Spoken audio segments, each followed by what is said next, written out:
आजकल किसी प्रोडक्ट पर हैंडमेड और लिमिटेड एडिशन लिखा हो तो बस लोग पागल हो जाते हैं।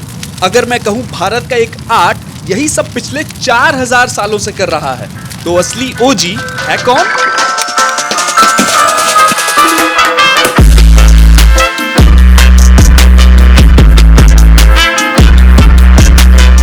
वैसे तो डोकरा का प्रमाण हमें प्रत्यक्ष रूप से मोहनजोदाड़ो हड़प्पा के मूर्तियों में मिलता है, जिसमें से डांसिंग गर्ल जो कि नेशनल म्यूजियम में रखी हुई है वह मूर्ति ढोकरा ही पैटर्न से बनी हुई है, जिसे वैक्स लॉस्ट मेथड कहते हैं। डोकरा अपनी यूनिक हैंडमेड आइडेंटिटी के लिए जाना जाता है और बस्तर का डोकरा आज आर्ट मार्केट में इसलिए बूम कर रहा है क्योंकि कलेक्टर्स इसे लॉन्ग टर्म इन्वेस्टमेंट आर्ट के रूप में देखने लगे हैं। जितने भी हस्तशिल्प वाली वस्तुएं होती हैं वो खर्च नहीं होती है, जो मशीनें से बनी हुई चीज होती है वो खर्च होती है। ये एक इन्वेस्टमेंट के हिसाब से देखा जाता है क्योंकि हाथ से बनने वाली चीज कॉपी नहीं हो सकती। जो भी रहेगा एक ही पीस रहेगा। वर्ल्ड में आपके पास जो पीस है वो एक ही पीस है आपके पास में। बहुत मेहनत लगता है, एक दिन में तो कुछ बनेगा नहीं, 2-3 दिन होने से दिखाई देगा काम। सबसे ज्यादा समय और मेहनत लेने वाला ये पूरा प्रोसेस नदी किनारे की मिट्टी से शुरू होता है। पहले इसी मिट्टी से एक मॉडल का ढांचा तैयार किया जाता है। इस ढांचे को 2 से 3 दिन तक धूप में सुखाया जाता है। सूखने के बाद इस पर मिट्टी की एक और लेयर चढ़ाई जाती है और फिर शुरू होती है डोकरा की सबसे जटिल और कलात्मक मोम की प्रक्रिया। गर्म की हुई मोम को पहले पतले धागों का रूप दिया जाता है, फिर आर्टिजन्स मॉडल पर मोम के इन धागों से आकार देना शुरू करते हैं।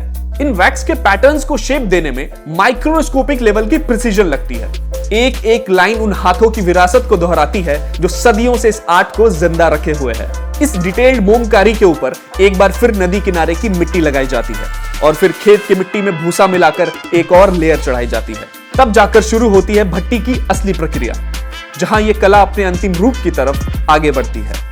हम लोग पीतल लाते हैं बर्तन दुकान से, टुकड़ा टुकड़ा करते हैं हथौड़ी के साथ, फिर मिट्टी का कटोरी बनाते हैं। हम लोग कटोरी में पीतल डालते हैं, सामान के फिर जॉइंट कर देते हैं मिट्टी के साथ और उसमें भट्टी में डाल देते हैं उसको। फिर उसके बाद हम लोग पंखा घुमाते हैं पीतल बनाने के लिए। हम लोग फिर जो है ना चिमटा से उसको हिलाते हैं, पानी टाइप का लगता है, तब जाकर हम लोग पलटा देते हैं उसको। वो ठंडा होने के बाद फोड़ते हैं। इतना लंबा प्रोसेस, इतनी मेहनत, फिर भी बिजनेस और डिजाइन एक्सपोजर ना होने की वजह से आर्टिजन्स अपने ही आर्ट पीसेस बनाने के लिए मेटल तक अफोर्ड नहीं कर पाते थे।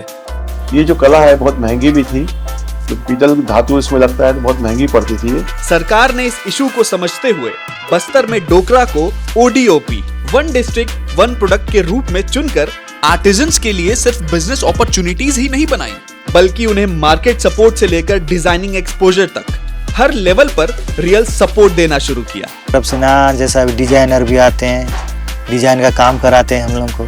हम लोग से थोड़ा सीखने भी होता है और थोड़ा बहुत हम लोग को थोड़ा जानकारी भी अच्छा से होता है।